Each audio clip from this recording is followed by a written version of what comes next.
Hello friends, welcome back. So BPSC के exams में बहुत सारे ऐसे टॉपिक्स होते हैं जिसको कवर करना बहुत ज़रूरी होता है, लेकिन स्पेशली आधुनिक भारत, बहुत ज़्यादा ही क्वेश्चन पूछे जाते हैं आधुनिक भारत से और इसको पढ़ना बहुत ज़्यादा ज़रूरी है। तो फर्स्ट चैप्टर भारत में यूरोपियों का आगमन स्टार्ट करते हैं।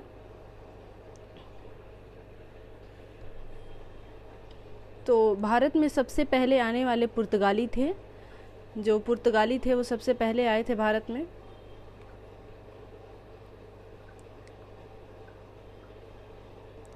लेकिन वे अंग्रेज ही थे जो विशाल भारतीय क्षेत्र पर अधिकार करने में सफल रहे और औद्योगिक युग की अग्रणी शक्ति बनकर उभरे। यूरोपीय लोग भारत क्यों आना चाहते थे? आखिर क्या कारण था जो यूरोपीय लोग भारत आना चाहते थे? तो देखते हैं। यूरोपीय और भारतीयों के बीच सीधा संपर्क पुनः स्थापित करना और वे अरब मुस्लिम मध्यस्थों पर अपनी निर्भरता कायम करना चाहते थे। दूसरा पॉइंट है मसाले, चाय, रेशम और कीमती रत्नों जैसी भारतीय वस्तुओं तक आसान पहुंच, जिनकी दुनिया भर में मांग थी। और पुनर्जागरण की भावना ने जहाज निर्माण और नौवहन में प्रगति के साथ मिलकर सभी यूरोपियों को समुद्र का पता लगाने और पूर्व तक पहुंचने के लिए उत्सुक बना दिया था। यूरोप में इस अवधि के दौरान कई क्षेत्रों, विशेषतः आर्थिक विकास में तीव्र वृद्धि देखी गई। इस आर्थिक समृद्धि ने विलासिता की वस्तुओं, विशेष रूप से खाना पकाने और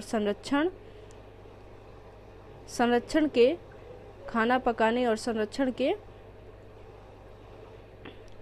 उपयोग के लिए की जाने वाली मसालों की मांग को बढ़ा दिया था। मसालों की मांग मेनली बढ़ गई थी।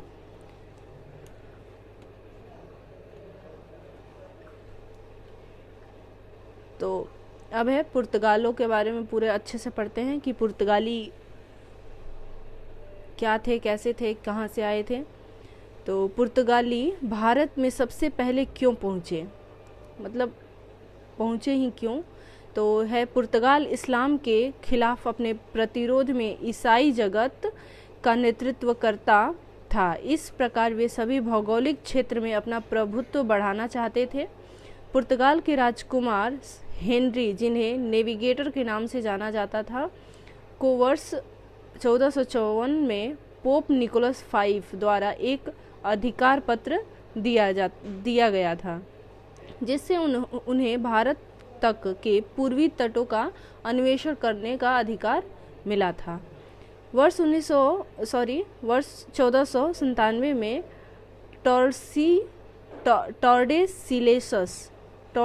टॉर्डेसिलेसस की संधि, जो 1494 के अनुसार पुर्तगाल और स्पेन ने गैर ईसाई दुनिया को केप वर्डे द्वीप समूह से 1300 मील पश्चिम में अटलांटिक में एक काल्पनिक रेखा द्वारा विभाजित किया।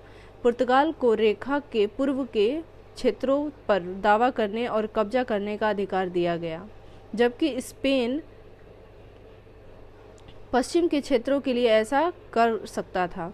इस विभाजन ने भारत के आसपास के जल क्षेत्र में पुर्तगाली उद्यमों के लिए मंच तैयार किया। वर्ष 1487 में बार्थोलोम्वे दियास ने केप ऑफ गुड होप का चक्कर लगाया और इसे भारत समझकर अफ्रीका के पूर्वी तट तक पहुंच गया। हालांकि मई 1498 में एक पुर्तगाली अंततः भारत पहुंचा।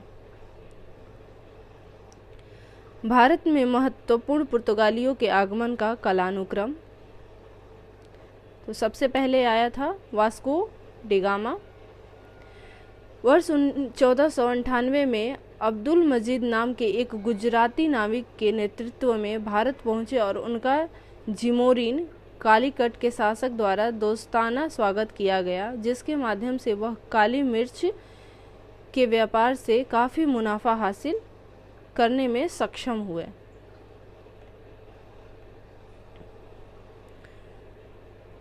वह वर्ष 1501 में वे पुनः भारत आए और कन्नौर में एक व्यापारिक कारखाना स्थापित किया।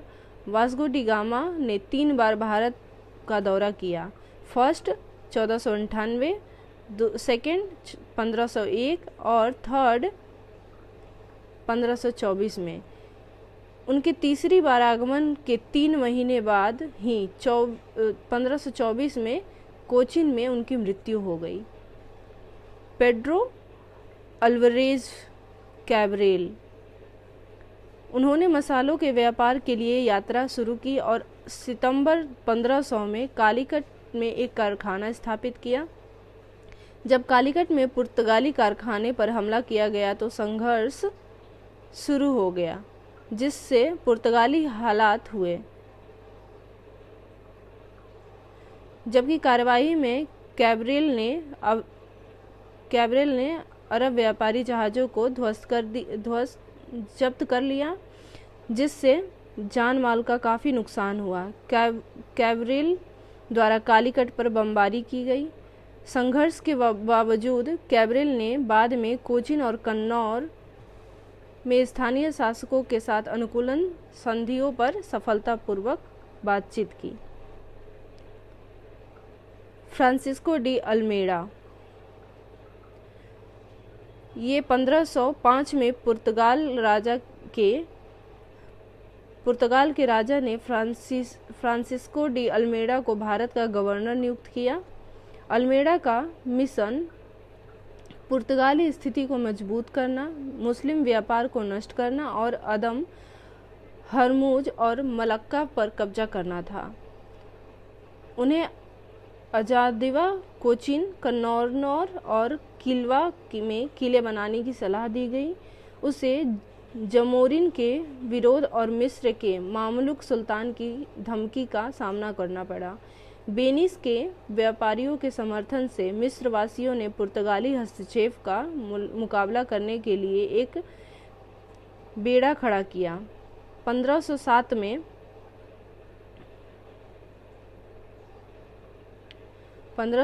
में मिस्र और गुजरात की संयुक्त सेना द्वारा इस द्वीप के पास एक नौसैनिक युद्ध में एक पुर्तगाली स्क्वाड्रन को हरा दिया गया, जिसके परिणाम स्वरूप अल्मीडा के बेटे की मृत्यु हो गई। अल्मीडा ने 1508 में दोनों नौसेनाओं को कुचलकर अपनी हार का बदला लिया। अल्मीडा का उद्देश्य ब्लू वाटर पॉलिसी को लागू करके पुर्तगालियों को हिंद महासागर का स्वामी बनाना था। अल्फांसो डी अल्बुकर्क,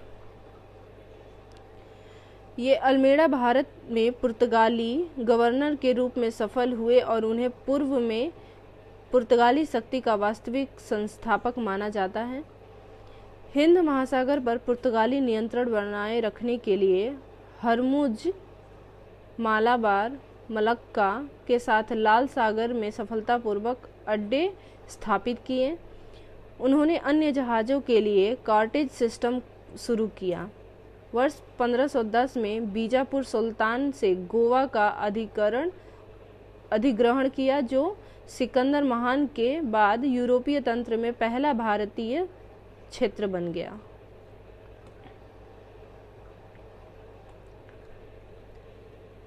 तंबाकू और काजू जैसी नई फसलें या नारियल की बेहतर वृक्षारोपण किस्में लाई।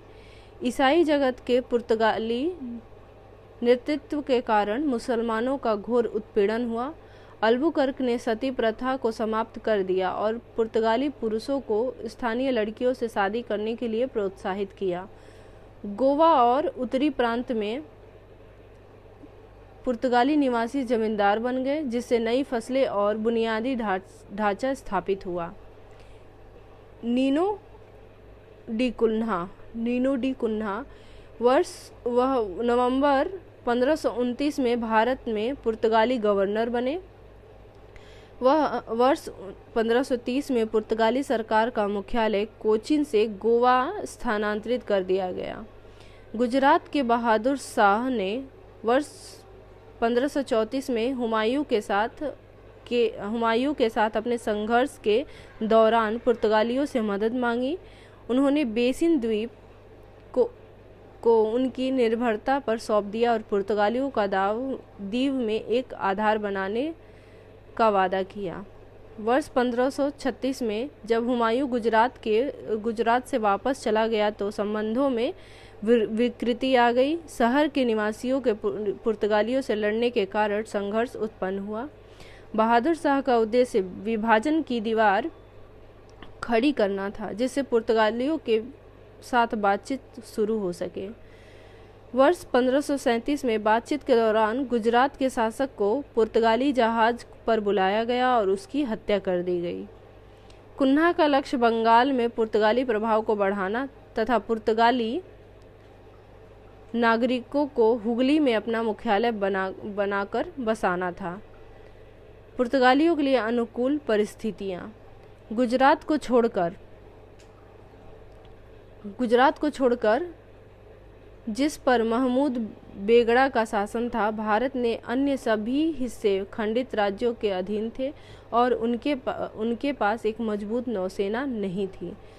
अरब व्यापारियों में पुर्तगालियों जैसा संगठन एवं एकता नहीं थी। पुर्तगालियों के जहाज़ों पर तोपें थी जिससे उन्हें सैन्य बढ़त मिलती थी। पुर्तगालियों के अधीन भारत का प्रशासन।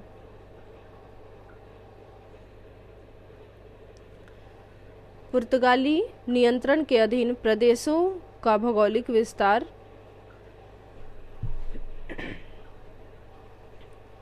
उनके नियंत्रण में महत्वपूर्ण क्षेत्र थे।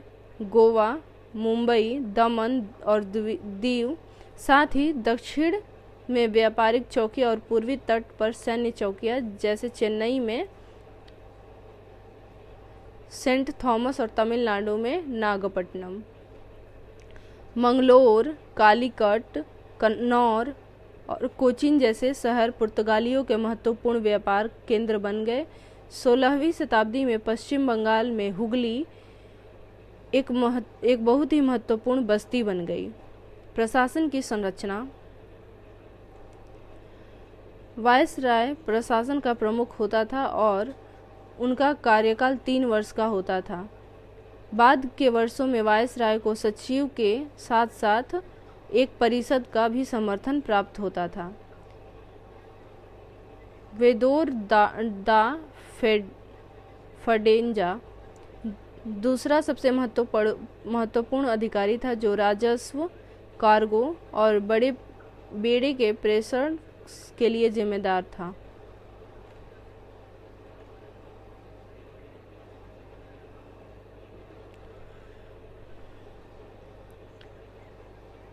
कारकों की सहायता से कप्तानों का पुर्तगाल के अधीन किलों पर नियंत्रण था। धार्मिक नीति। अपने सभी क्षेत्रों में ईसाई धर्म का प्रचार करना और मुसलमानों का विरोध करना चाहते थे। पुर्तगाली शुरू में हिंदुओं के प्रति सहिष्णुता से थे, लेकिन बाद में उन्होंने धर्मांतरण को बढ़ावा देने के लिए हिंदुओं पर अत्याचार किया।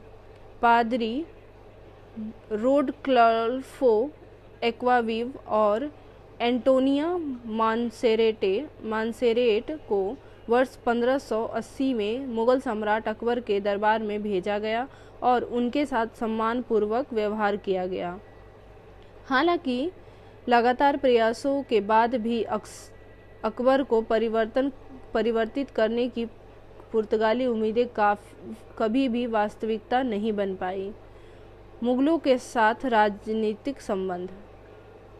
अकबर और जहांगीर ने पादरियों के साथ सम्मानपूर्वक व्यवहार किया, जिससे शुरुआती वर्षों में अच्छे संबंध बने रहे।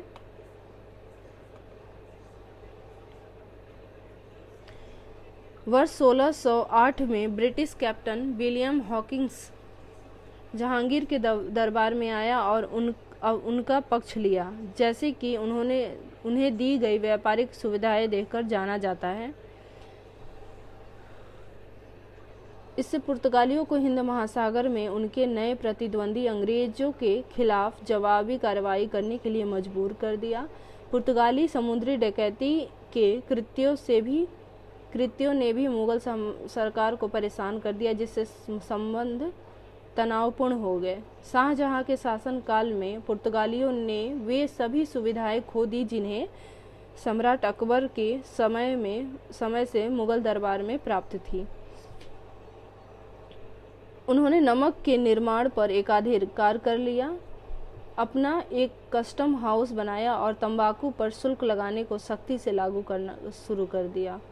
पुर्तगाली क्रूज व अमानवीय दास व्यापार में लगे हुए थे। हिंदू और मुसलमान बच्चों को खरीद रहे थे या जब्त कर रहे थे और उन्हें ईसाई बना रहे थे। उन्होंने अपनी गतिविधियों के दौरान मुमताज महल की 2 दासियों को पकड़ लिया।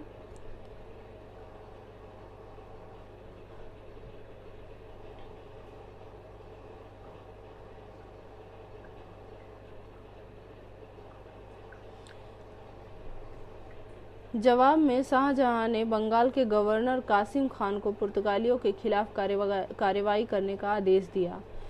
24 जून 1632 को हुगली पर मुगलों को घेराबंदी शुरू हुई, जिसके परिणाम स्वरूप 3 महीने बाद हुगली पर कब्जा कर लिया गया। पुर्तगाली भाग गए और मुगल पक्ष के 1000 लोग मारे गए, लेकिन 400 कैदियों को आगरा ले जाकर इस्लाम अपनाने या गुलाम बनने का विकल्प दिया गया। पुर्तगालियों के पतन के कारण। मिस्र, फारस के साथ साथ उत्तर भारत में शक्तिशाली राजवंशों के उदय से प्रारंभिक वर्षों में उन्होंने प्रतिस्पर्धात्मक बढ़त खो दी। बलपूर्वक धर्मांतरण जैसी धार्मिक नीतियों ने मुस्लिम और हिंदू शासकों को उनके खिलाफ कर दिया।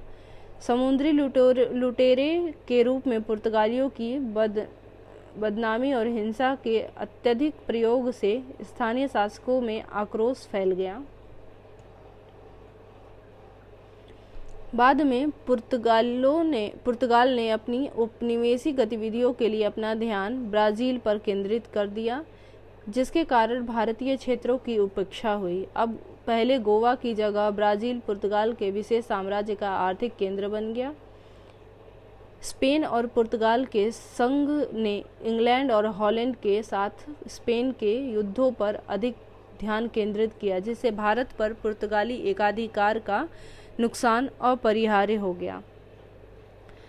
अन्य औपनिवेशिक शक्तियाँ जैसे डच और अंग्रेजों को अब भारत के समुद्री मार्ग का ज्ञान था, जिससे पुर्तगाल की पहले की बढ़त कम हो गई। पुर्तगालियों का महत्व। पुर्तगाल के उत्थान ने क्षेत्रीय शक्तियों के खिलाफ प्रभुत्व के यूरोपीय युग की शुरुआत की, जो पहले से ही अपनी पकड़ बनाए हुए थे। पुर्तगाली भारत आने वाले पहले विदेशी नौसैनिक शक्ति थे। उनके जहाज़ों पर तोपें थीं, जिससे उन्हें हिंसक उपकरणों का उपयोग करके व्यापार पर एकाधिकार करने में मदद मिली।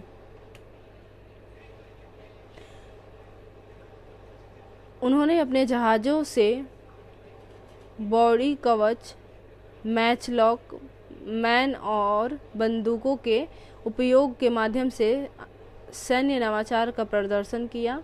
उन्होंने अपनी पैदल सेना को संगठित करने के लिए स्पेनिश मॉडल का भी उपयोग किया, जिसे बाद में फ्रांसीसी, अंग्रेज और मराठों ने भी इसी तरह की रणनीतियों का उपयोग अपनाया। बेहतर जहाज निर्माण तकनीकों ने उन्हें हर मौसम में समुद्री यात्रा करने में मदद की। पुर्तगालियों ने शाही शस्त्रागार, डॉकयार्ड बनाए और पायलटों के लिए एक नियमित प्रणाली बनाई, जिससे हिंद महासागर में उनकी नौसेना का इष्टतम प्रदर्शन सुनिश्चित हुआ। पुर्तगालियों के बाद डच आए। डचों का आगमन और प्रसार। कॉर्नेलिस डी हाउटमैन वर्ष 1596 में सुमात्रा और बताम पर पहुंचने वाले पहले डचमैन थे। नीदरलैंड की ईस्ट इंडिया कंपनी का गठन वर्ष 1602 में किया गया, जिसके बाद व्यापार करने, क्षेत्र पर कब्जा करने के साथ साथ जरूरत पड़ने पर युद्ध में शामिल होने की शक्ति थी। डचों ने अपना पहला कारखाना 1605 में मसूलीपट्टनम, जो आंध्र प्रदेश में है, स्थापित किया। उन्होंने पुर्तगालियों से मद्रास, जो चेन्नई के नाम से वर्तमान में है, के पास नागपट्टनम पर कब्जा कर लिया और इसे दक्षिण भारत में अपना मुख्य गढ़ बना लिया। अन्य महत्वपूर्ण डच कारखाने सूरत 1616 में, बिमलीपट्टम 1641 में, कराईकल 1645 में, चीनसुरा 1653 में और बारानगर कासिम बाजार मुर्शिदाबाद के पास, बालासोर, पटना, नागपट्टनम 1658 में और कोचीन 1663 में थे। वे यमुना घाटी और मध्य भारत में निर्मित नील, बंगाल, गुजरात और कोरोमंडल से कपड़ा और रेशम, बिहार से सोरा और गंगा घाटी से अफीम और चावल ले जाते थे।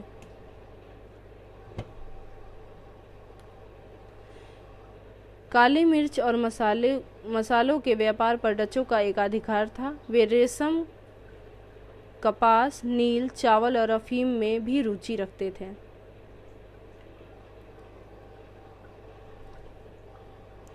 डचों का पतन। डचों की रुचि साम्राज्य निर्माण में नहीं थी, वे व्यापार पर केंद्रित करना चाहते थे।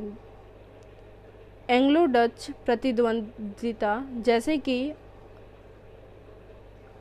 अम्बोयना नरसिंहार 1623 इंडोनेशिया जैसी घटनाओं में देखा गया, बाद में भारतीय क्षेत्रों में स्थानांतरित हो गई। वर्ष 1667 में दोनों पक्षों के बीच एक समझौता हुआ, जिनके द्वारा ब्रिटिश इंडोनेशिया पर अपने सभी दावे भारत वापस लेने पर सहमत हो गए और डच इंडोनेशिया में अपने अधिक लाभदायक व्यापार पर ध्यान केंद्रित करने के लिए भारत में से प्रस्थान कर गए। तीसरे एंग्लो डच युद्ध में डच सेना ने बंगाल की खाड़ी में अंग्रेजी जहाज़ों पर कब्जा कर लिया। 7 साल के युद्ध के दौरान अंततः अंग्रेजों ने जवाबी कार्रवाई की और 1759 में हुगली की लड़ाई जीत ली। हुगली की लड़ाई 1759, जिसे वेदरा की लड़ाई और चीनसुरा की लड़ाई के नाम से भी जाना जाता है, ने भारत में डच महत्वाकांक्षाओं को खत्म कर दिया और अंग्रेजों के उत्थान का कारण बना।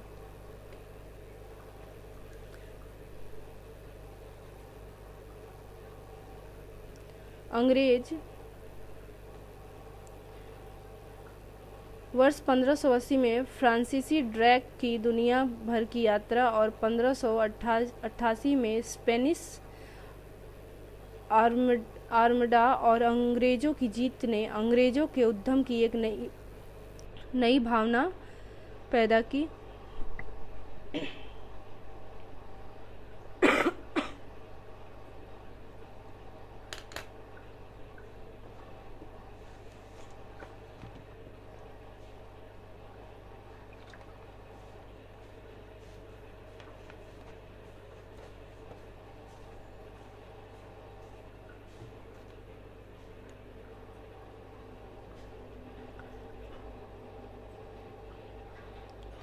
महारानी एलिजाबेथ प्रथम ने 31 दिसंबर 1600 में को ईस्ट इंडीज़ में विशेष व्यापार अधिकारों के साथ governor and company of merchant of London trading into the east Indies नामक कंपनी के लिए एक चार्टर जारी किया, जिसे बाद में अनिश्चित काल के लिए बढ़ा दिया गया। कैप्टन हॉकिंस वर्ष 1609 में एक फैक्ट्री स्थापित करने और व्यापार रियासतें हासिल करने के उद्देश्य से जहांगीर के दरबार में आया। वर्ष 1611 में अंग्रेजों ने मसूलीपट्टनम में व्यापार शुरू किया और वर्ष 1616 में वहां एक कारखाना स्थापित किया। कैप्टन थॉमस बेस्ट ने 12 में सूरत के तट पर पुर्तगालियों को हरा दिया, जिसके परिणाम स्वरूप जहांगीर ने 1613 में अंग्रेजों को सूरत में एक कारखाना स्थापित करने की अनुमति दे दी। सर थॉमस रो, जेम्स प्रथम के एक मान्यता प्राप्त राजदूत जो 1615 में आया और फरवरी 1619 तक रहा, हालांकि जहांगीर के साथ एक वाणिज्यिक संधि संपन्न करने में असफल रहे। थॉमस रो ने आगरा, अहमदाबाद और बरोच में कारखाना स्थापित करने की अनुमति सहित एक विशेषाधिकार प्राप्त की। ब्रिटिश नियंत्रण के अधीन प्रमुख क्षेत्र। अंग्रेजों को गोलकुंडा में स्वतंत्र रूप से व्यापार करने का विशेषाधिकार देने के लिए वर्ष 1632 में गोलकुंडा के सुल्तान द्वारा गोल्डन फरमान जारी किया गया था। बॉम्बे को राजा चार्ल्स द्वितीय को दहेज उपहार के रूप में दिया गया था, जिन्होंने बाद में इसे वर्ष 1668 में 10 पाउंड के वार्षिक भुगतान पर ईस्ट इंडिया कंपनी को दे दिया था। बाद में बॉम्बे पश्चिम प्रेसिडेंसी का मुख्यालय बन गया। वर्ष 1639 में चंद्रगिरी के शासक विजयनगर साम्राज्य के प्रतिनिधि ने मद्रास में एक गढ़वाली फैक्ट्री बनाने की अनुमति दी, जो बाद में फोर्ट सेंट जॉर्ज बन गई और मसूलीपट्टनम को दक्षिण भारत में अंग्रेजी मुख्यालय के रूप में बदल दिया गया।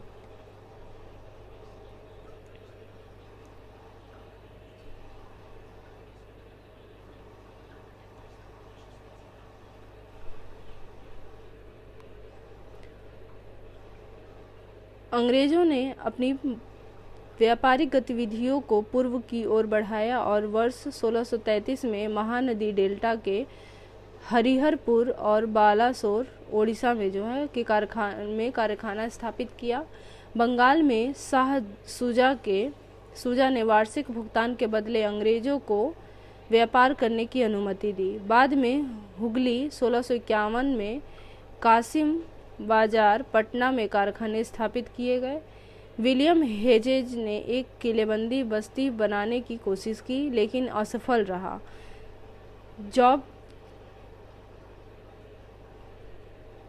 जॉब चार्नोक समझौता में सफल रहा और उन्होंने एक संधि पर हस्ताक्षर किए, जिसके तहत 1691 में सुतनौती में एक अंग्रेजी कारखाने की अनुमति दी गई। वर्ष 1698 में अंग्रेज 3 गांवें सुतनौती, गोविंदपुर और कालीकाटा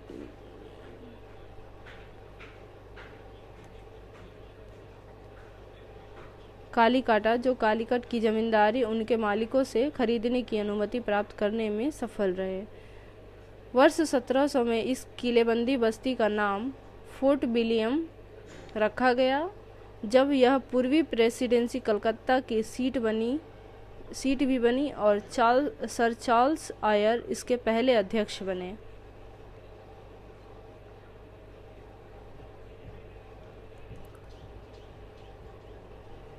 फर्रुखसियर का फरमान 1715 में सर जॉन सरमैन ने मुगल सम्राट फर्रुखसियर से 3 फरमान हासिल किए, जिससे कंपनी को बंगाल, गुजरात और हैदराबाद में विशेषाधिकार प्राप्त हुए। फरमानों को कंपनी का मैग्ना कार्टा माना जाता है। इसमें बंगाल में अतिरिक्त सीमा शुल्क से छूट, दस्तक जारी करने की अनुमति, कलकत्ता के आसपास अधिक भूमि किराए पर लेना और हैदराबाद में व्यापार में शुल्क से मुक्ति शामिल थी। सूरत में कंपनी को 10,000 रुपये से वार्षिक भुगतान पर सभी कार्यों से छूट दी गई थी।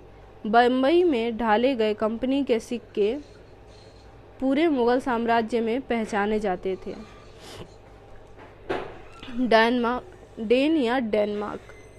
डेनिश ईस्ट इंडिया कंपनी की स्थापना वर्ष 1616 में हुई थी।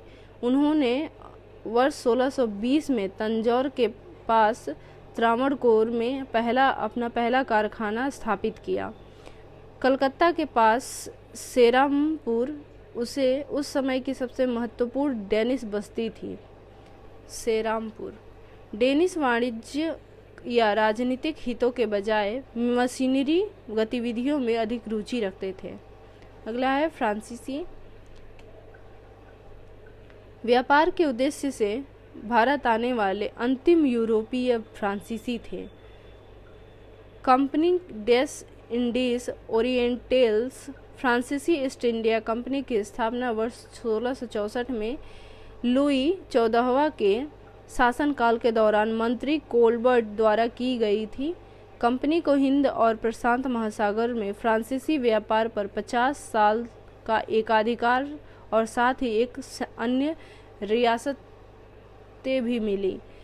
भारत में पहली फ्रांसीसी फैक्ट्री वर्ष 1667 में सूरत में फ्रांसिस कैरॉन के द्वारा स्थापित की गई थी। कैरॉन के साथ आए एक फ्रांसीसी व्यक्ति मरकरा ने गोलकुंडा के सुल्तान से पेटेंट प्राप्त करने के बाद 1669 में मसूलीपट्टनम में एक और फ्रांसीसी फैक्ट्री की स्थापना की।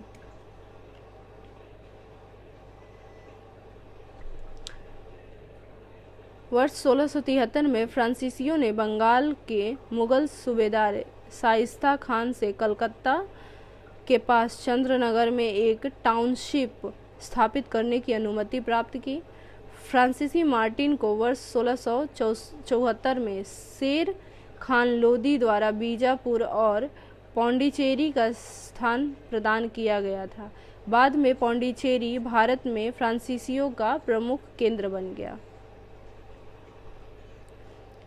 अन्य महत्वपूर्ण फ्रांसीसी व्यापार केंद्र माहे, कराईकल, बालासुर थे, जिन्होंने भारत में उनके विस्तार में मदद की। वर्ष 1693 में डचों ने पौंडीचेरी पर कब्जा कर लिया, लेकिन बाद में रेजविक की संधि के तहत इसे फ्रांसीसियों को वापस दे दिया गया।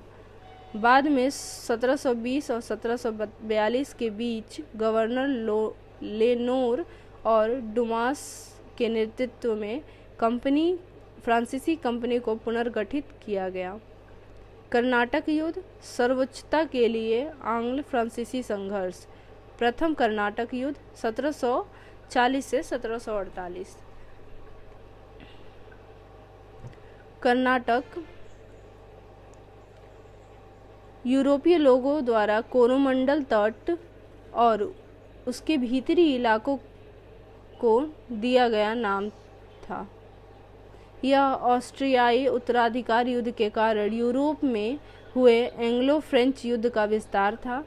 यह वर्ष 1748 में एक्स-ला-सोपेल की संधि पर हस्ताक्षर के साथ समाप्त हुआ, जिसने ऑस्ट्रियाई युद्ध को समाप्त कर दिया और मद्रास को अंग्रेजों को सौंप दिया।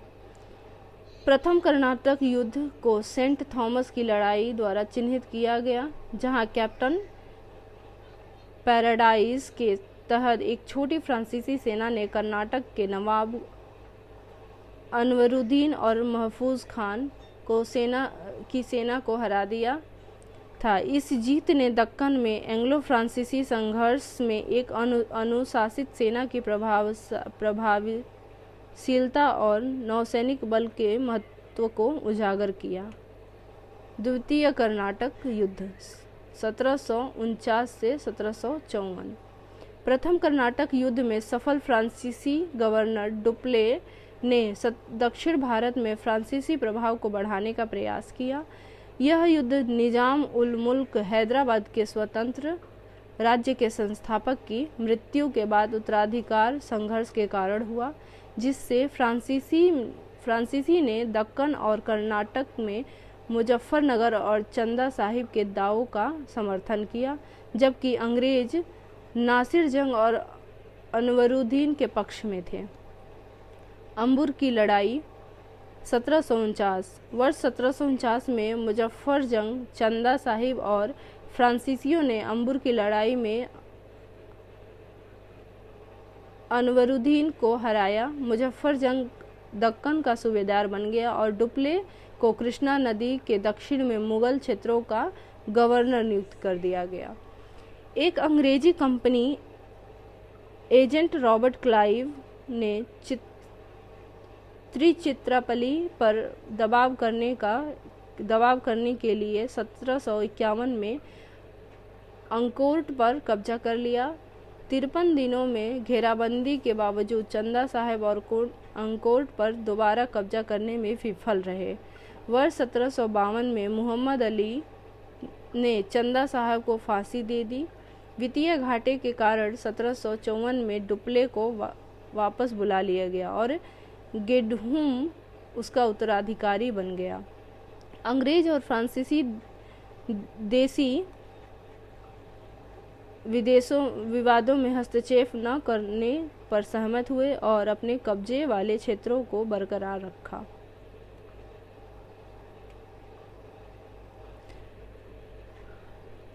तृतीय कर्नाटक युद्ध। यूरोप में सप्तवर्षीय युद्ध के परिणाम स्वरूप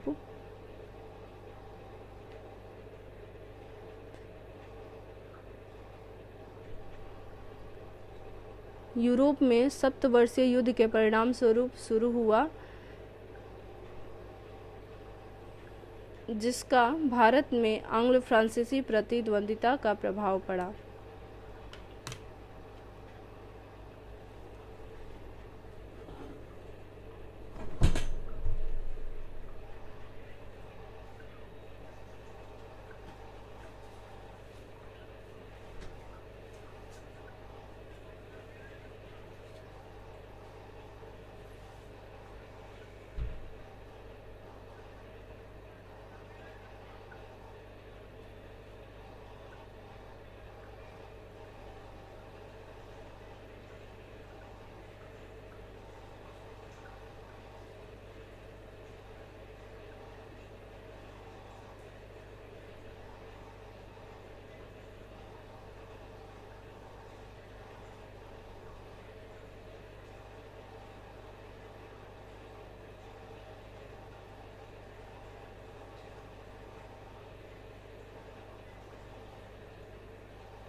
वॉन्डिवॉस की लड़ाई 1760। तीसरे कर्नाटक युद्ध की निर्णायक लड़ाई 22 जनवरी 1760 को तमिलनाडु के वॉन्डिवॉस में अंग्रेजों ने जीती थी।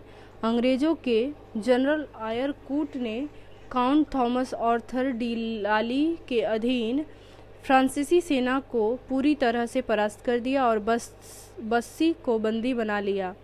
इस लड़ाई के कारण भारतीय उपमहाद्वीप में अंग्रेज सर्वोच्च यूरोपीय शक्ति के रूप में उभरे। पेरिस शांति संधि 1763। पेरिस शांति संधि 1763 ने फ्रांसीसियों को उनके कारखाने लौटा दिए, लेकिन युद्ध के बाद उनका राजनीतिक प्रभाव खत्म हो गया। डुप्ले उसने वर्ष 1741 में भारत में फ्रांसीसी उपनिवेशों के महानिदेशक के रूप में कार्यभार संभाला। उसने पहले पौंडीचेरी का भी कार्यभार संभाला था, जहां वह निजी व्यापार के कारण अमीर बन गया। एक सक्षम प्रशासक के रूप में जाने जाने वाला, उन्होंने पौंडीचेरी के चारों ओर किलाबंदी की।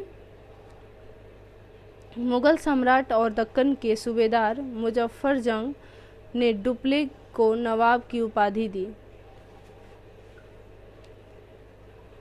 कर्नाटक युद्धों के दौरान वह अपनी रणनीति कौशल के कारण जाने गए और नवाब के संरक्षण में फ्रांसीसी हितों की रक्षा की। भारतीय सम्राटों के आंतरिक मामलों में हस्तक्षेप करने वाला वह पहला यूरोपीय डुप्ले था।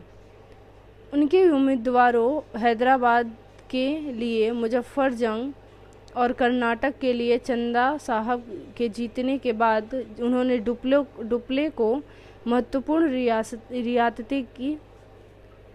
डुप्ले भारत में सहायक संधि की प्रथा का प्रवर्तक भी था, क्योंकि उसने हैदराबाद में एक फ्रांसीसी सेना रखी थी।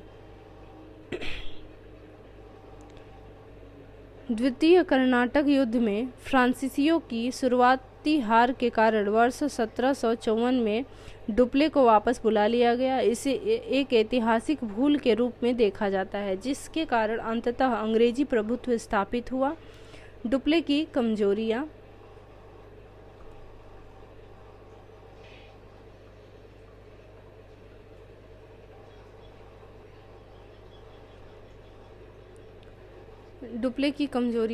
वह पर्याप्त तेजी से कार्य करने के बजाय सोचने और उससे के घटित होने की आशा करने में बहुत समय देता था।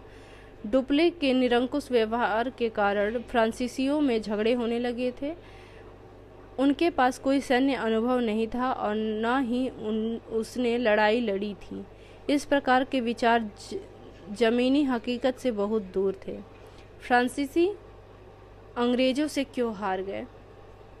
अंग्रेज कंपनी कम सरकारी नियंत्रण करने वाला एक निजी उद्यम था, जबकि फ्रांसीसी कंपनी एक सरकारी कंपनी थी, जिससे विलंबता और सरकारी नीतियों के कारण बाधा थी।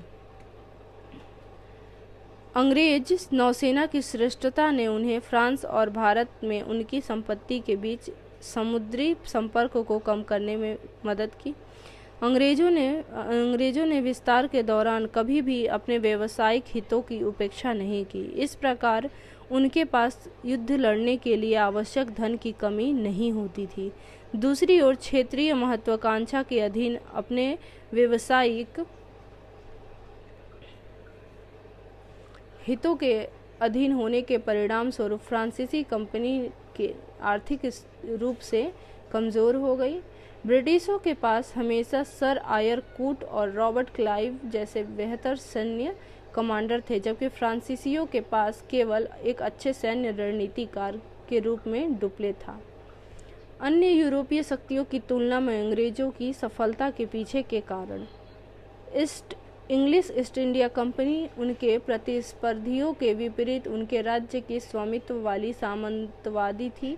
एक निजी कंपनी थी जो निदेशक मंडल द्वारा नियंत्रित थी। अंग्रेजों की नौसैनिक श्रेष्ठता ने उन्हें पुर्तगालियों को हराने के साथ साथ हिंद महासागर में अन्य प्रतिस्पर्धियों के विस्तार को सीमित करने में मदद की। इंग्लैंड में औद्योगिक क्रांति ने भाप इंजन और पावर लूम जैसी मशीनों के माध्यम से उत्पादकता में वृद्धि की और इंग्लैंड को अपना प्रभुत्व बनाए रखने की मदद की। ब्रिटिश सैनिक अच्छी तरह से प्रशिक्षित थे और कुशल नेतृत्वकर्ता थे, जिससे अंग्रेजों को युद्ध में बड़ी सेनाओं को हराने में मदद मिली। ब्रिटिश में राजनीतिक स्थिरता ने उनके व्यापार को समर्थन दिया, जबकि फ्रांस जैसे अन्य देश क्रांतियों और हिंसा में फंस गए थे। स्पेन, पुर्तगाल या डच की तुलना में ब्रिटेन धर्म को लेकर कम उत्साही था और ईसाई धर्म के प्रचार के लिए कम प्रेरित था। इस वजह से इसके शासन के अधीन राजा ने इसे अन्य औपनिवेशिक शक्तियों की तुलना में कहीं अधिक स्वीकार किया।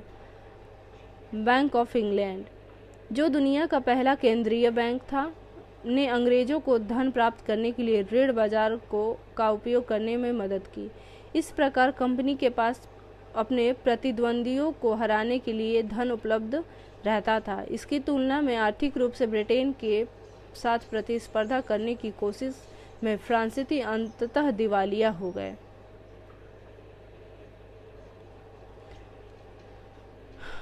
ब्रिटिश विजय की पूर्व संध्या पर भारत। 18वीं शताब्दी के पूर्वार्ध में शक्तिशाली मुगलों का पतन शुरू हो गया। औरंगजेब 1658 से 1707 के शासनकाल ने भारत में मुगल सत्ता के अंत की शुरुआत की। बाद में मोहम्मद शाह के शासन के दौरान हैदराबाद, बंगाल, अवध और पंजाब के स्वतंत्र राज्यों की स्थापना हुई। मराठों ने शाही सिंहासन के उत्तराधिकार के लिए जोर लगाना शुरू कर दिया, क्योंकि कई क्षेत्रीय प्रमुखों ने अपनी स्वतंत्रता की घोषणा करना शुरू कर दिया। मुगलों के सामने बाहरी चुनौती थी। नादिर शाह का आक्रमण 1738 से 1739, करनाल की लड़ाई 1739 में मुगल सेना को हराया और मोहम्मद शाह मुगल शासक को बंदी बना लिया। मयूर सिंहासन, कोहिनूर हीरा और कई मूल्यवान वस्तुओं वे मुगलों से छीन ली गई।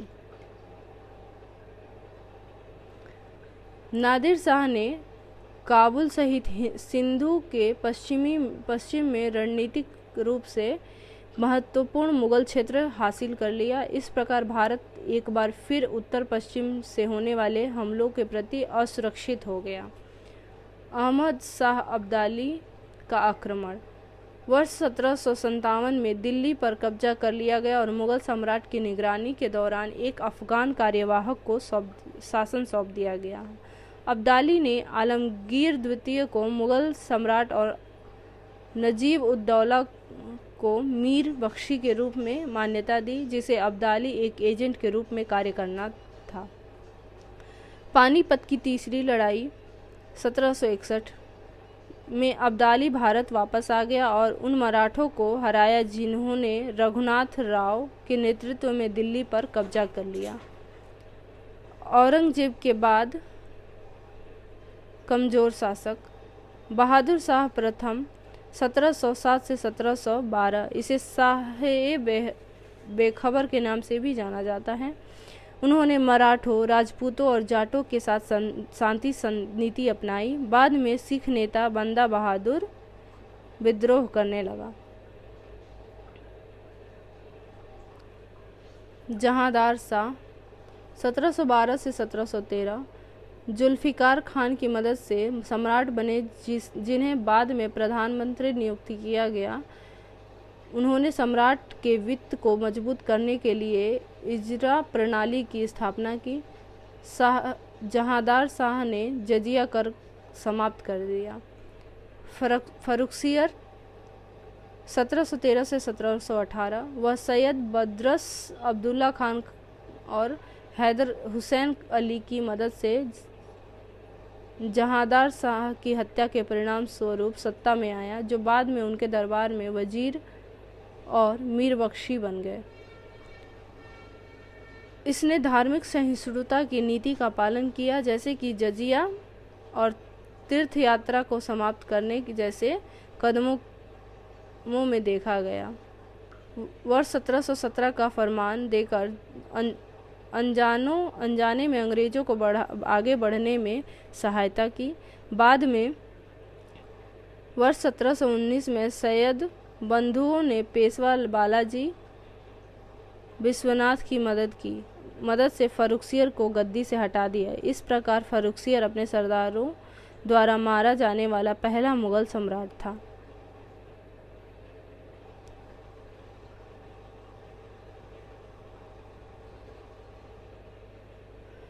रफ़ी उद दराजत 1719 सभी मुगल शासकों में उसका शासनकाल सबसे छोटा था। रफ़ी उद दौला 1719 शाहजहां द्वितीय की उपाधि धारण की। उन्हें सैयद बंधुओं द्वारा सिंहासन पर बिठाया गया, जिन्होंने सत्ता केंद्रित कर ली थी। महमूद शाह रंगीला 1719 से 1748 उन्होंने निजाम उल मुल्क की मदद लेकर सैयद भाइयों को मार डाला, जिन्होंने बाद में हैदराबाद के स्वतंत्र राज्य की स्थापना की। उन्हें करनाल की लड़ाई 1739 में नादिर शाह से हार का सामना करना पड़ा और बाद में उन्हें कैद कर लिया गया। अहमद शाह बहादुर 1748 से 1754 उन्हें एक अक्षम शासक के रूप में देखा गया, जिसने राज्य मामलों को रानी माँ उधमबाई के हाथों में छोड़ दिया। बाद में उधमबाई को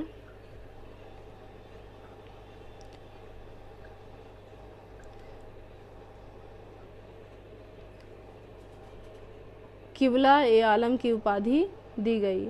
आलमगीर द्वितीय 1754 से 1759 वह सम्राट जहांदार शाह का पुत्र था। ईरानी आक्रमणकारी अहमद शाह अब्दाली जनवरी 1757 में दिल्ली पहुंचा। उसके शासनकाल के दौरान जून 1757 में पलासी की लड़ाई लड़ी गई। आलमगीर द्वितीय की हत्या कर दी गई। शाह आलम द्वितीय 1760 से 1806 उनके शासनकाल में 2 निर्णायक लड़ाइयाँ हुईं, अर्थात पानीपत की तीसरी लड़ाई 1761 में और बक्सर की लड़ाई 1764 में। बक्सर की लड़ाई के बाद इलाहाबाद की संधि 1765 में पर हस्ताक्षर किए गए, जिसमें निम्नलिखित शर्तें लगाई गईं। उसने अंग्रेजों को बंगाल, बिहार और उड़ीसा की दीवानी का अधिकार देने का फरमान जारी किया और उन्हें अंग्रेजी संरक्षण में ले लिया गया और उन्हें अंग्रेजों द्वारा पेंशन दी गई।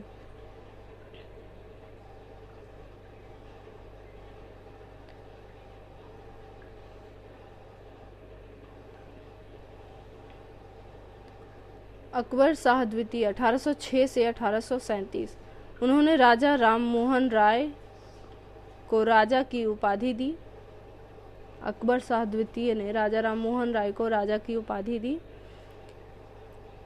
वर्ष 1835 में उनके शासनकाल के दौरान ईस्ट इंडिया कंपनी ने खुद को मुगल सम्राट के अधीनता के रूप में संदर्भित करना बंद कर दिया और सम्राट के नाम वाले सिक्के का उत्पादन करना बंद कर दिया।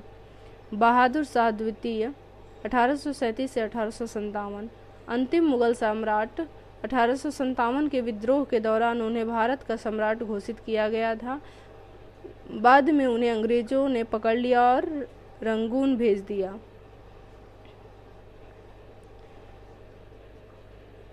क्षेत्रीय राज्यों का उदय। हैदराबाद, इसकी स्थापना किलिच खान ने की, जो निजाम उल मुल्क के नाम से मशहूर थे। उन्होंने पहले मुगल साम्राज्य के तहत वजीर के रूप में कार्य किया, लेकिन बाद में उनका मोह भंग हो गया। सर्क खेड़ा की लड़ाई 1724 किलिच खान ने दक्कन में मुगल वायसराय को हराया और नियंत्रण ग्रहण की। वह वायसराय बन गया और खुद को आसफ जाह की उपाधि प्रदान की। अगला है अवध। शहादत खान द्वारा स्थापित, जिसे बुरहान उल मुल्क के नाम से जाना जाता है, शहादत खान ने नादिर शाह के जवाब के कारण आत्महत्या कर ली और उससे भारी लूट की मांग कर रहा था। उनके बाद सफदरजंग अवध के नवाब बने। बंगाल, मुर्शिद कुली खान द्वारा स्थापित, जो बाद में उनके बेटे सुजाउद्दीन को हस्तांतरित कर हुआ।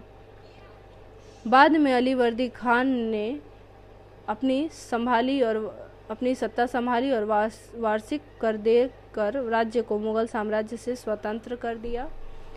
मैसूर, शुरुआत में मैसूर पर वाडियार राजाओं का शासन था। हैदर अली ने सत्ता संभाली और अंग्रेजों के साथ लगातार युद्ध में शामिल रहे।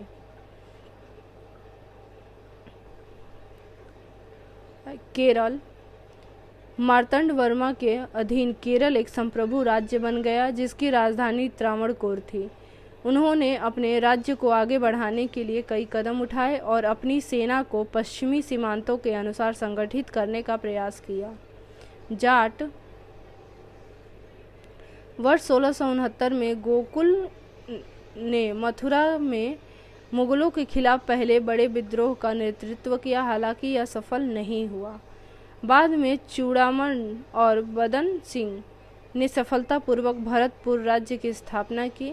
सबसे उल्लेखनीय जाट नेता सूरजमल थे, जिन्होंने आगरा, मथुरा, मेरठ और अलीगढ़ को शासित करने के लिए क्षेत्र का विस्तार किया। सूरजमल के बाद जाट राज्य छोटी छोटी रियासतों में विभाजित हो गया। सिख औरंगजेब का शासनकाल। नौवें सिख गुरु गुरु तेग बहादुर को वर्ष 1675 में औरंगजेब द्वारा हिरासत में लिया गया और मौत की सज़ा दे दी गई, क्योंकि उन्होंने इस्लाम को स्वीकार करने से इनकार कर दिया था। गुरु तेग बहादुर के उत्तराधिकारी गुरु गोविंद सिंह ने औरंगजेब का खुलकर विरोध किया। अपने हथियारों और धर्म की रक्षा के लिए उन्होंने सिखों को एक हिंसक समूह में बदल दिया। भारत में 1708 में बंदा बहादुर सिखों के नेता बने, लेकिन वह युद्ध में मारे गए। बाद में रणजीत सिंह ने पंजाब क्षेत्र में 12 मिसलों संघ को मिलाकर एक मजबूत सिख साम्राज्य की स्थापना की। वह सुकरचकिया मिल्स नेता महान सिंह के पुत्र थे। सतलज से झेलम तक फैले क्षेत्र की रणजीत सिंह ने अपने नियंत्रण में ले लिया। बाद में उन्होंने 1802 में अमृतसर और 1799 में लाहौर पर कब्जा कर लिया। रणजीत सिंह ने अंग्रेजों के साथ अमृतसर की संधि पर हस्ताक्षर करके शीर्ष सतलज क्षेत्रों पर ब्रिटिश अधिकार को मान्यता दी। हालांकि जैसे ही उनका शासनकाल समाप्त हुआ, अंग्रेजों ने उन्हें 1838 में शाह शुजा और अंग्रेज कंपनी के साथ एक त्रिपक्षीय संधि पर हस्ताक्षर के लिए मजबूर किया, जिसमें उन्होंने ब्रिटिश सैनिक को पंजाब से गुजरने की अनुमति देने पर सहमति व्यक्त की।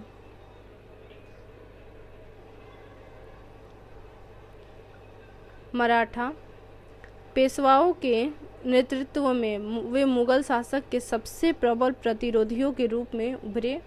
उन्होंने मुगल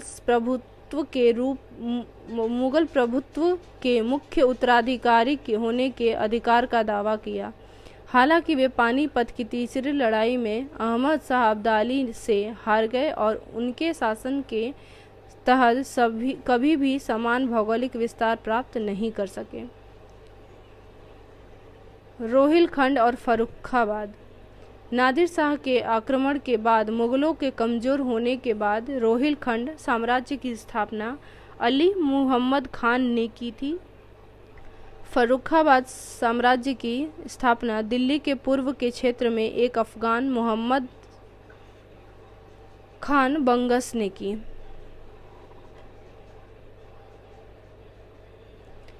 क्षेत्रीय राज्यों की प्रमुख विशेषताएं। अधिकांश ने मुगल साम्राज्य के आधिपत्य को नाम मात्र के लिए स्वीकार किया और कुछ ने इसे नकारना जारी रखा। इन राज्यों में क्षेत्रीय राजनीति का उदय हुआ, जिसमें प्रांतीय शासकों को स्थिरता बनाए रखने के लिए स्थानीय हितों में रुचि लेनी पड़ी। सुदृढ़ वित्तीय, प्रशासनिक और सैन्य संगठन पर आधारित प्रणाली विकसित करने में विफलता ने उनके विकास को सीमित कर दिया। पड़ोसी क्षेत्रीय शक्तियों के बीच लगातार युद्ध ने इन सभी राज्यों को इस हद तक कमज़ोर कर दिया कि मुगलों के बाद अखिल भारतीय स्तर पर कोई भी शक्ति शून्य को भरने में सक्षम नहीं था। कृषि आय में आई गिरावट तथा जागीर चाहने वाले मनसबदारों की संख्या में वृद्धि करने के कारण जागीरदार संकट गहरा गया। कला, वास्तुकला और संस्कृति का विकास। बड़ा इमामबाड़ा लखनऊ में असफ उद्दौला द्वारा बनाया गया था। सवाई जयसिंह ने गुलाबी शहर जयपुर का निर्माण करवाया। उन्होंने दिल्ली, जयपुर, बनारस, मथुरा और उज्जैन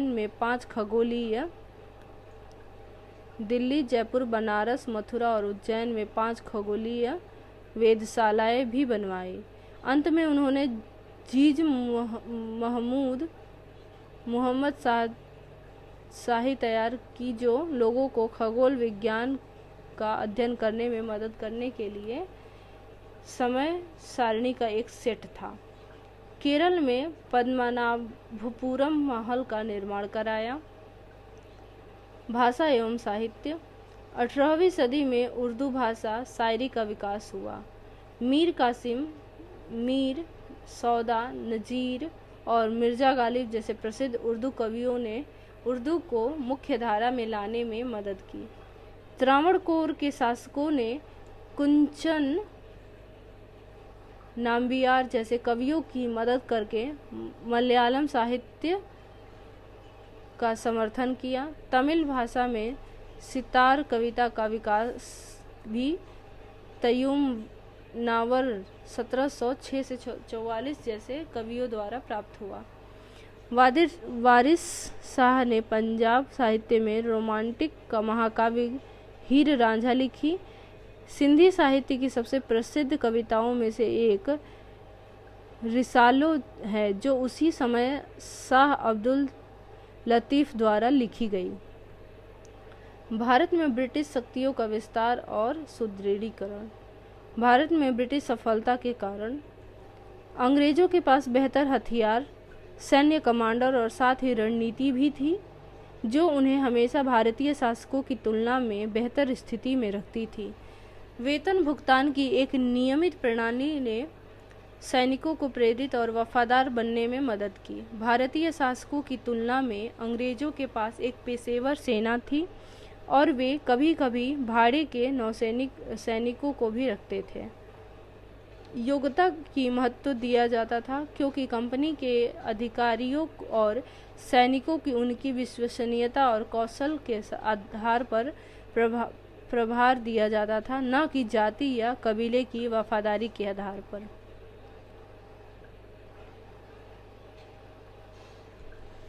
भारतीय पक्ष में हैदर अली, टीपू सुल्तान और किलिच खान जैसे प्रभावशाली नेतृत्वकर्ता थे, लेकिन उनका समर्थन करने के लिए दूसरी पंक्ति का कोई नेतृत्व नहीं था।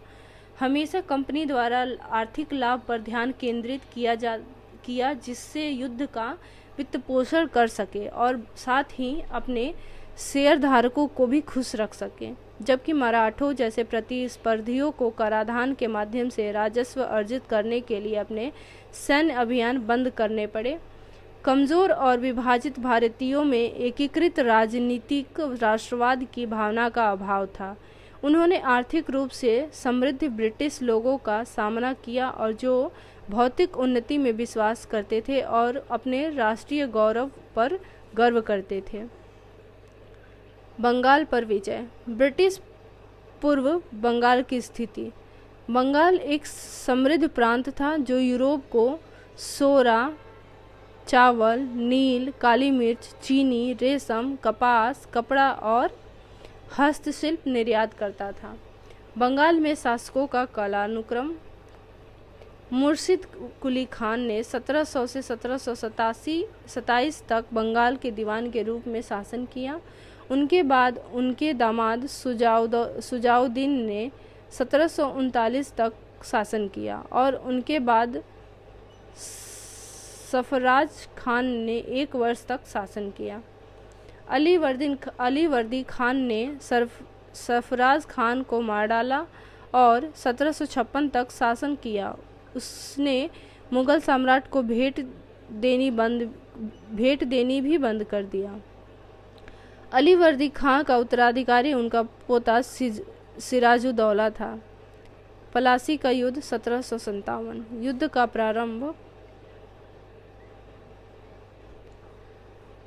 सिराजुद्दौला के दरबार में आंतरिक प्रतिद्वंदिता प्रचलित थी। मीर जाफर, जगत सेठ और अन्य लोग अपनी शक्ति को बढ़ाने की कोशिश कर रहे थे। अंग्रेजों द्वारा व्यापार विशेषाधिकारों के बड़े पैमाने पर दुरुपयोग ने नवाब के वित्त पर प्रतिकूल प्रभाव डाला। अंग्रेज इस बात से चिंतित थे कि सिराज बंगाल में उन हितों के विरुद्ध फ्रांसीसियों के साथ मिली भगत कर रहा है। ब्लैक होल त्रासदी ने ब्रिटिश और सिराजुद्दौला के बीच घर्षण को और बढ़ा दिया। युद्ध और उनके परिणाम। रॉबर्ट क्लाइव ने मीर जाफर, जगत सेठ और अन्य लोगों के साथ एक गुप्त गठबंधन बनाया जो नवाब के गद्दार थे।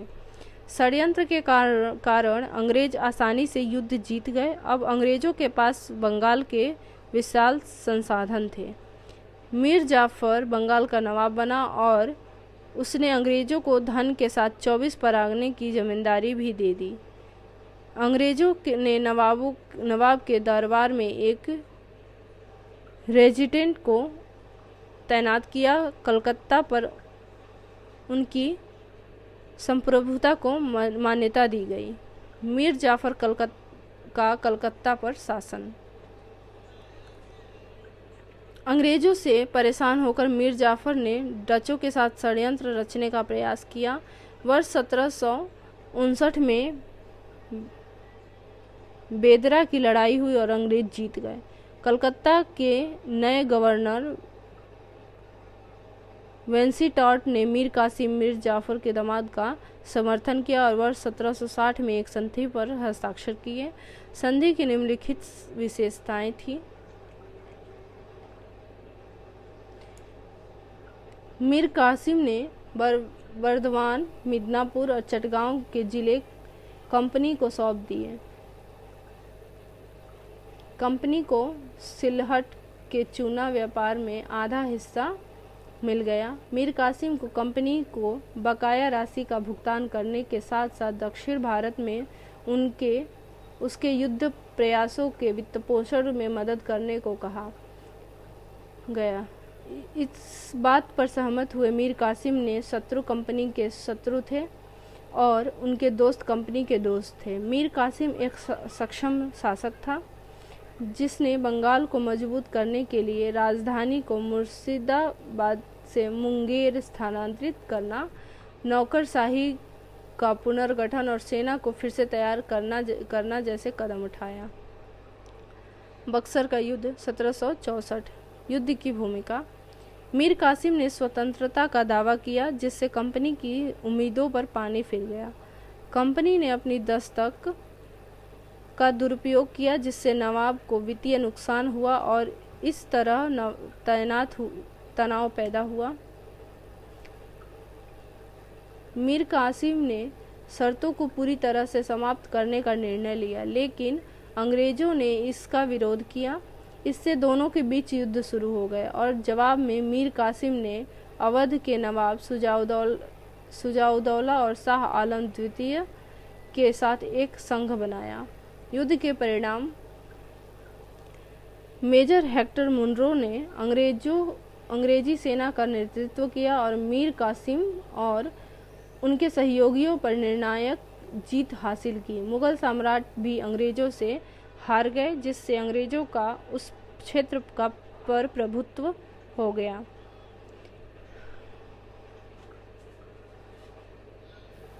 इलाहाबाद की संधि 1765 रॉबर्ट क्लाइव द्वारा अवध के नवाब और शाह आलम द्वितीय के साथ संपन्न हुई। इलाहाबाद की संधि।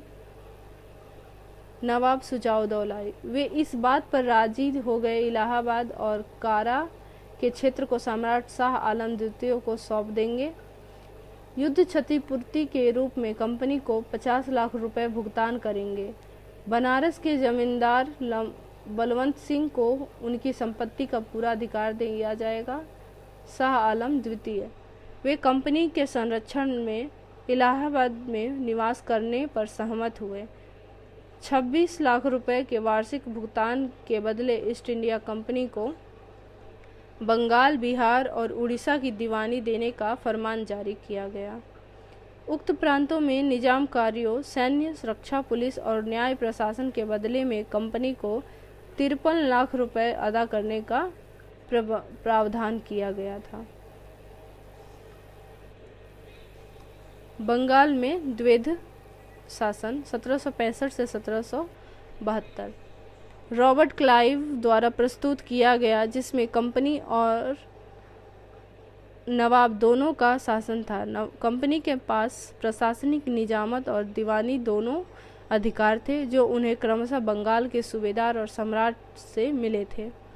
नवाब धन और सेना दोनों के लिए कंपनी पर निर्भर था। संक्षेप में, नवाब एक कठपुतली शासक बनकर रह गया था।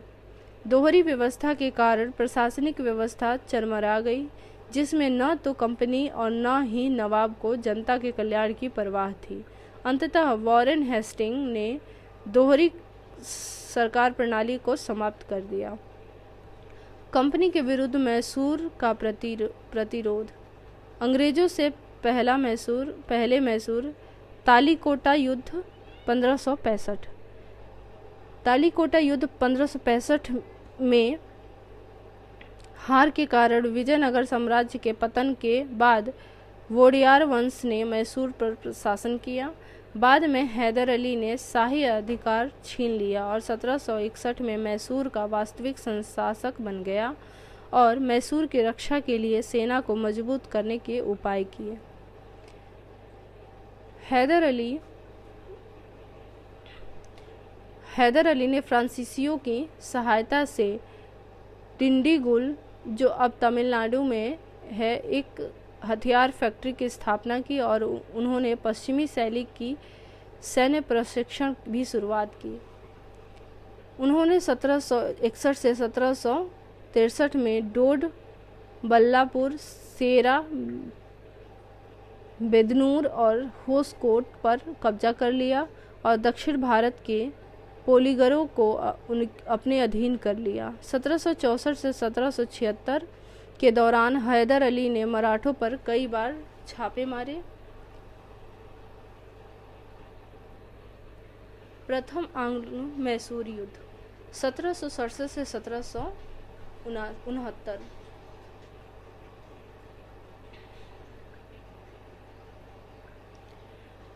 हैदर अली ने अंग्रेजों को हराने के लिए मराठों को शांत करने और हैदराबाद के निजाम को अपने सहयोगी बनाने के लिए कूटनीतिक कौशल का इस्तेमाल किया। हैदर अली ने मद्रास पर हमले किए और अंग्रेजों को मैसूर के अनुकूल परिणामों के साथ मद्रास की संधि पर हस्ताक्षर करने के लिए मजबूर किया। द्वितीय आंग्ल मैसूर युद्ध 1780 से 1784। फ्रांसीसियों के साथ हैदर अली की दोस्ती ने अंग्रेजों को चिंतित कर दिया और उन्हें माहे पर कब्जा करने की कोशिश की, जो हैदर अली के संरक्षण में था। हैदर अली ने अंग्रेजों के खिलाफ मराठों और निजाम के साथ गठबंधन बनाया। उन्होंने कर्नाटक पर हमला किया और कोट पर कब्जा कर लिया और वर्ष 1781 में जनरल वैली के नेतृत्व में अंग्रेजी सेना को हरा दिया। आयरकुट के नेतृत्व में अंग्रेज मराठों और निजाम को हैदर के गठबंधन से अलग करने में कामयाब रहे। नवंबर 1781 में हैदर को फिर से अंग्रेजियों का सामना करना पड़ा और पोर्टोनोवा में हार का सामना करना पड़ा। असफलता के बावजूद उन्होंने अपनी सेना को फिर से संगठित किया और अंग्रेजों को हराया और उनके कमांडर ब्रेथवेट को पकड़ लिया गया। 1782 में हैदर अली की कैंसर से मृत्यु हो गई, जिसके कारण उनके बेटे टीपू सुल्तान को बिना किसी निर्णायक परिणाम के 1 वर्ष तक युद्ध जारी रखना पड़ा। लंबे और निर्णायक संघर्ष का सामना करते हुए दोनों पक्षों ने शांति का विकल्प चुना। मार्च 1784 में हस्ताक्षरित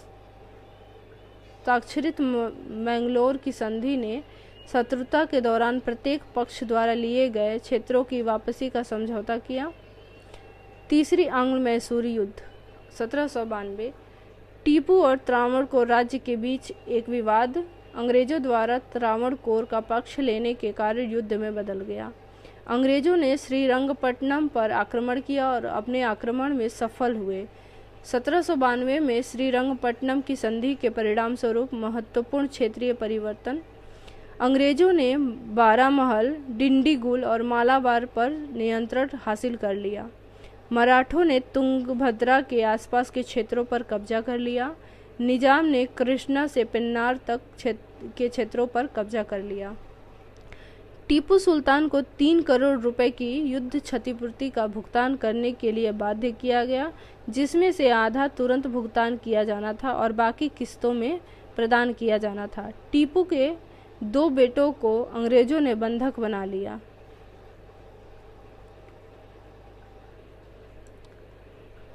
चतुर्थ आंग्ल मैसूर युद्ध 1799। जब वोडियार राजवंशों के हिंदू शासक की मृत्यु हो गई तो टीपू ने खुद को सुल्तान घोषित कर दिया और अंग्रेजों से अपने अपमान का बदला लेने की कोशिश की।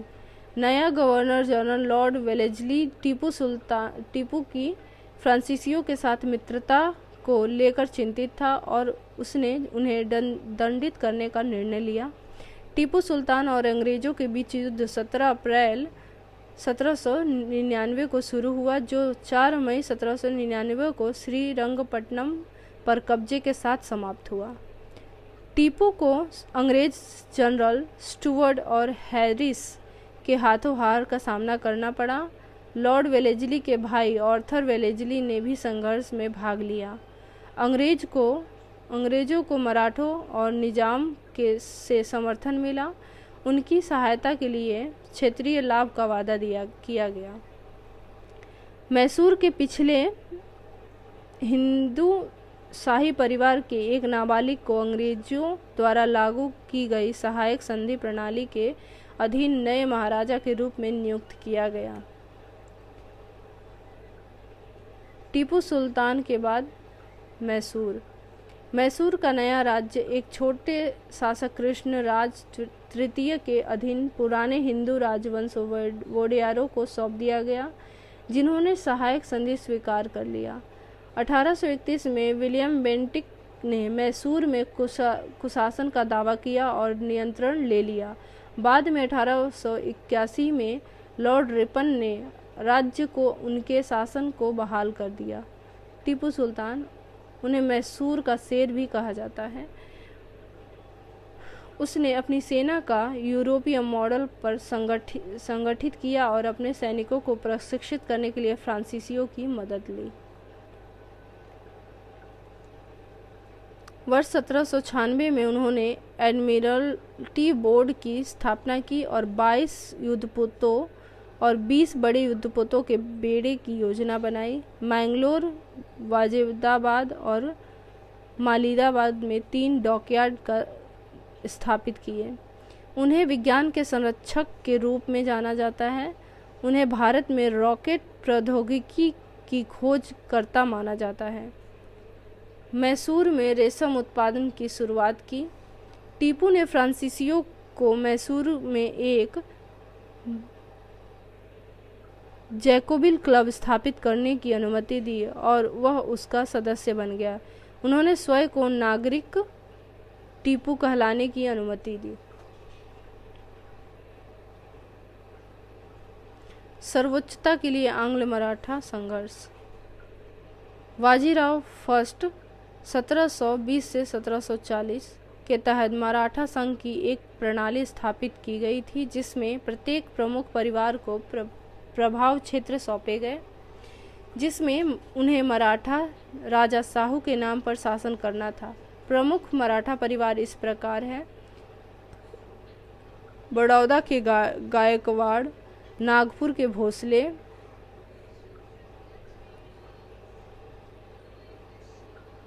इंदौर के होलकर, ग्वालियर के सिंधिया और पूना के पेशवा। अंततः मराठा पानीपत के तीसरे युद्ध 1761 में हार गए। इसके साथ ही 1772 में युवा पेशवा माधवराव प्रथम की मृत्यु हो गई, जिससे पेशवाओं का नियंत्रण कमजोर हो गया। मराठा संघ पहले की तरह एकजुट नहीं थे और अंग्रेजों ने बम्बई जैसे नए क्षेत्रों में अपने लक्ष्य को आगे बढ़ाने के लिए इन विभाजनों का लाभ उठाया।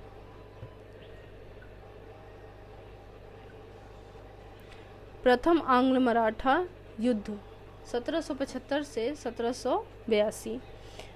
मराठा नेतृत्व के भीतर उत्तराधिकार को लेकर असहमति के परिणाम स्वरूप नाना फडणवीस की अध्यक्षता में 12 मराठा प्रमुखों ने रघुनाथ राव के स्थान पर शिशु सवाई माधव राव का समर्थन किया। रघुनाथ राव ने अंग्रेजों से मदद मांगी और सूरत की संधि 1775 पर हस्ताक्षर किए, जिसमें सालसेट और बेसिन के क्षेत्रों अंग्रेज को सौंपे गए। हालांकि ब्रिटिश कलकत्ता काउंसिल ने असहमति जताई और 1776 में पुरंदर की संधि पर हस्ताक्षर किए, जिसमें रीजेंसी ने रघुनाथ राव को हटा दिया और पेंशन दी। नाना फडणवीस ने संधि का उल्लंघन किया और युद्ध छेड़ दिया। मराठा सेना का नेतृत्व महादजी सिंधिया ने किया और उन्होंने अंग्रेजों को फंसाने के लिए झुलसी हुई पृथ्वी नीति का इस्तेमाल किया। अंग्रेजों ने आत्मसमर्पण कर दिया और वडगांव की संधि पर हस्ताक्षर किए, जिससे सभी क्षेत्रों मराठों को वापस दे दिए गए। बंगाल में गवर्नर जनरल वॉरेन हेस्टिंग ने वडगांव की संधि को अस्वीकार कर दिया। उसने एक बड़ी सेना की स्थापना की और अंततः सिंधिया को हरा दिया और उन्हें सालबाई की संधि पर हस्ताक्षर करने के लिए मजबूर किया। इसके प्रमुख प्रावधान इस प्रकार हैं। सालसेट को अंग्रेजों के कब्जे में रहना था, जबकि पुरंदर की संधि के बाद जीते गए सभी क्षेत्रों को मराठा को वापस कर दिया जाना था। रघुनाथ राव को पेशवा से केवल भरण पोषण भत्ता मिलना चाहिए था।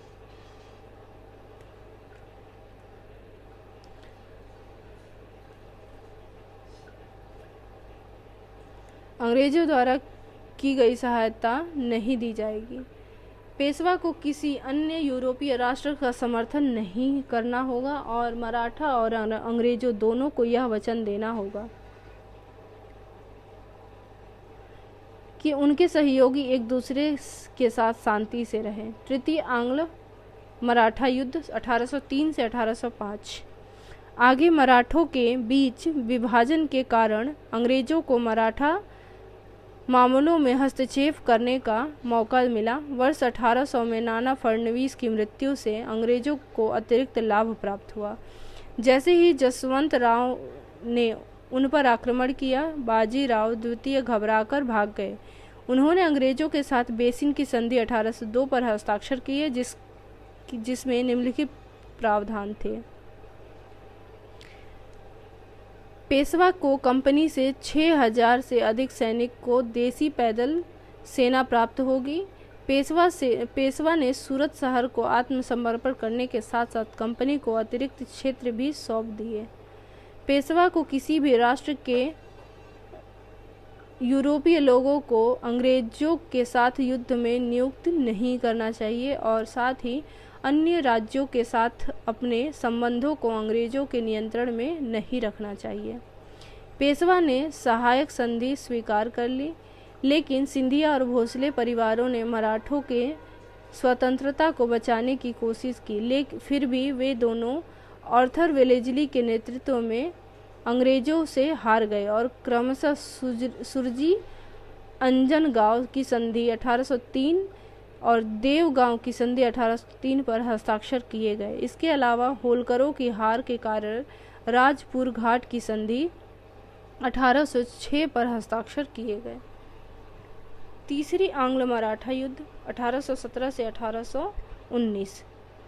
युद्ध के पीछे के कारण लॉर्ड हेस्टिंग्स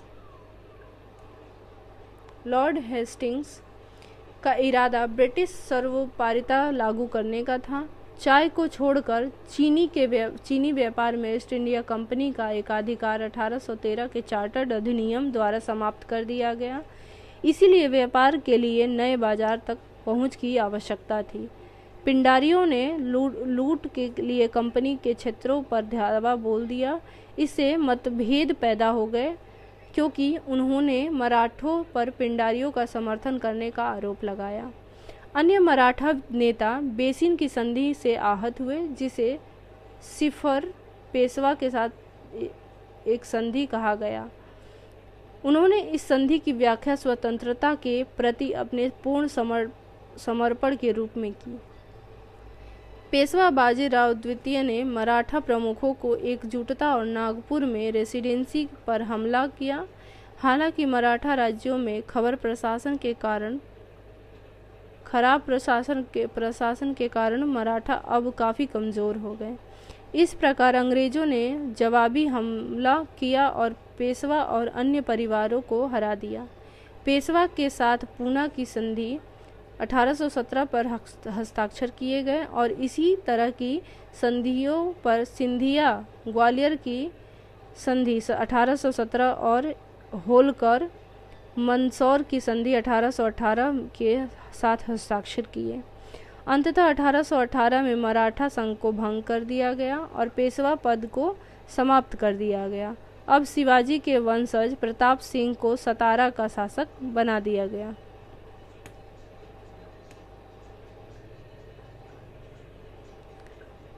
सिंध की विजय।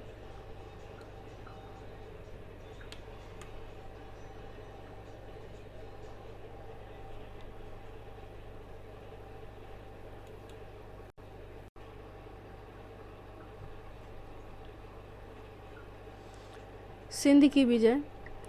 मीर फतह अली खान के नेतृत्व में तालपुरा बलूच जनजाति ने इस वर्ष 1787 में सिंध पर पूर्ण नियंत्रण कर लिया और कल्लोरा राजकुमार को निर्वासित कर दिया।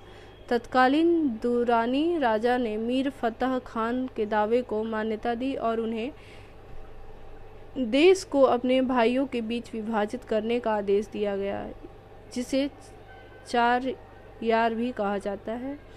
4 यार, जिन्हें सिंध के अमीरों या लॉर्ड्स के नाम से भी जाना जाता है, ने 1800 में मीर फतह के निधन के बाद राज्य को आपस में बांट लिया। वर्ष 1799 में लॉर्ड वेलेस्ली ने फ्रांसीसी युद्ध, टीपू सुल्तान और काबुल के राजा शाह जमान के गठबंधन का प्रतिकार करने के पीछे छिपे उद्देश्यों से सिंध के साथ वाणिज्यिक संबंधों को पुनर्जीवित करने का प्रयास किया। हालांकि टीपू सुल्तान के बाद प्रभाव में फतह अली खान ने ब्रिटिश एजेंट को सिंध छोड़ने का आदेश दिया।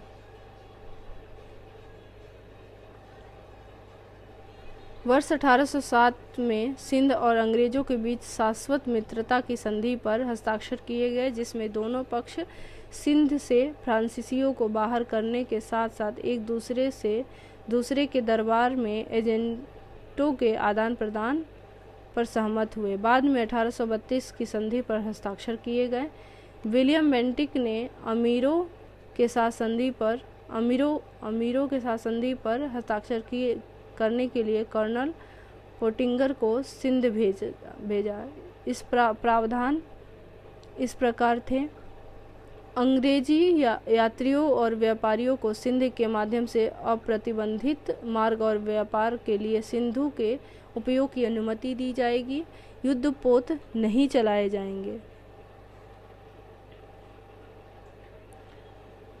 न ही युद्ध के लिए कोई सामान ले जाया जाएगा। सिंध में कोई अंग्रेज व्यापारी नहीं बसेंगे और यात्रियों को पासपोर्ट की आवश्यकता होगी। यदि प्रशुल्क दरों को अत्यधिक समझा जाता है तो अमीर उन्हें बदल सकते हैं और कोई टोल या सैन्य बकाया की मांग नहीं की जाएगी।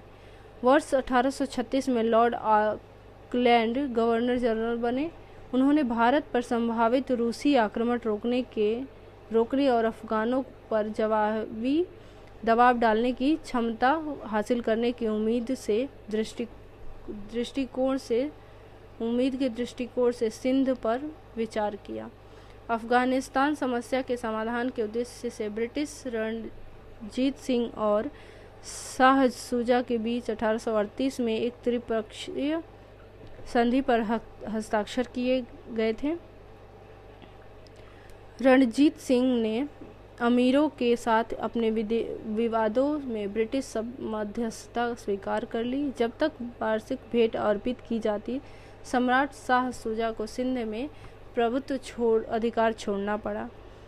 वर्ष 1839 में ब्रिटिश एक मजबूत शक्ति की धमकी के तहत सिंध को सहायक गठबंधन स्वीकार करने में सफल रहे। अब सिंध में सैनिकों को तैनात किया जाना था और अमीरों को उनके रखरखाव के लिए भुगतान करना था। साथ ही अमीरों को कंपनी की जानकारी के बिना विदेशी सरकारों के साथ बातचीत करने में भी मना कर दिया गया था।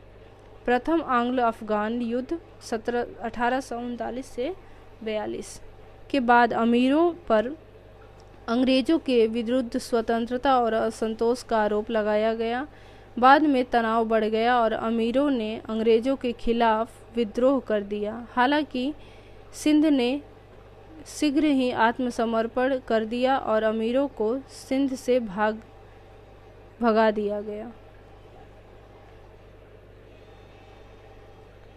वर्ष 1843 में ब्रिटिश साम्राज्य द्वारा सिंध पर कब्जा करने के बाद चार्ल्स नेपियर गवर्नर जनरल एलनबर्ग के साथ सिंध के पहले गवर्नर बने। पंजाब सिंध नेक्स्ट होगा।